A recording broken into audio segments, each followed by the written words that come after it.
পশ্চিমবঙ্গের বদলে যাওয়া রাজনৈতিক পরিস্থিতিতে এবার এক নতুন ভূমিকায় দেখা গেল তৃণমূল নেত্রী মমতা বন্দ্যোপাধ্যায়কে। রাজ্যের প্রধান বিরোধী নেত্রীর আসন থেকে সরাসরি আইনজীবীর পোশাকে কলকাতা হাইকোর্টে হাজির হলেন তিনি। ভোট পরবর্তী সন্ত্রাস ও দলীয় কর্মীদের উপর হামলার অভিযোগ তুলে প্রধান বিচারপতির এজলাসে আইনি লড়াইয়ে নামলেন মমতা। বৃহস্পতিবার সকালে কালীঘাটের বাসভবন থেকে আইনজীবীদের কালো কোট পরে বেরিয়ে পড়েন তিনি। সকাল 10টার কিছু পরে কলকাতা হাইকোর্টের মূল ফটক দিয়ে প্রবেশ করেন তৃণমূল নেত্রী।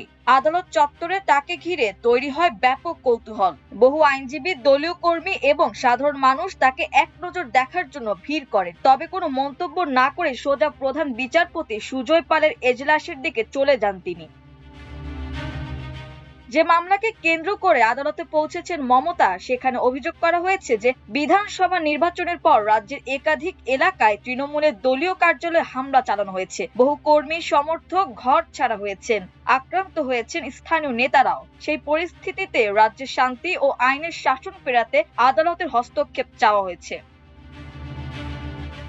মামলাটি দায়ের করেছেন শ্রীরামপুরের তৃণমূল সাংসদ কল্যাণ বন্দ্যোপাধ্যায়ের ছেলে এবং উত্তরপাড়া কেন্দ্রের তৃণমূল প্রার্থী শীর্ষর্ণ বন্দ্যোপাধ্যায়। আদালতে তৃণমূলের পক্ষের বক্তব্য তুলে ধরতে সরাসরি আইনজীবীর ভূমিকায় হাজির হয়েছেন মমতা বন্দ্যোপাধ্যায়।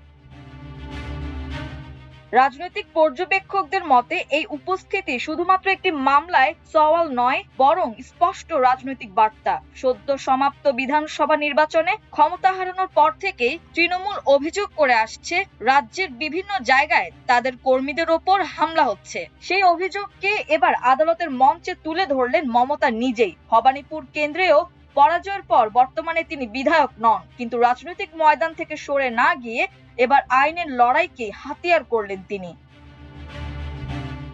একসময় আইন পেশার সঙ্গে যুক্ত ছিলেন মমতা বন্দ্যোপাধ্যায়। এখনো তার আইনজীবী হিসেবে বৈধ অনুমতি রয়েছে বলেই জানা গেছে। এ কারণেই আদালতে সরাসরি সওয়াল করতে কোনো বাধা হয়নি। আদালত চত্বরে মমতার উপস্থিতি ঘিরে রাজনৈতিক মহলেও শুরু হয়েছে জোর আলোচনা। অনেকের মতে বিরোধী নেত্রী হিসেবে এবার আরো আক্রমণাত্মক ভূমিকা নিতে চলেছেন তিনি। ভোট পরবর্তী পরিস্থিতিকে কেন্দ্র করে যে রাজনৈতিক সংঘাত তৈরি হয়েছে, আদালতে দাঁড়িয়ে সেই লড়াইকে আরো এক ধাপ এগিয়ে দিল তৃণমূল। রাজনৈতিক বিশ্লেষকদের মতে আদালতে কালো কোট পরে মমতার এই প্রত্যাবর্তন শুধু আইনি নয়, প্রতীকীয়। ক্ষমতা হারানোর পরও তিনি যে সক্রিয়ভাবে রাজনৈতিক ও সাংগঠনিক লড়াই চালিয়ে যেতে প্রস্তুত, এই উপস্থিতির মাধ্যমে সেই বার্তাই দিতে চাইলেন তৃণমূল নেত্রী। মাল্টিমিডিয়া ডেস্ক, আমার দেশ।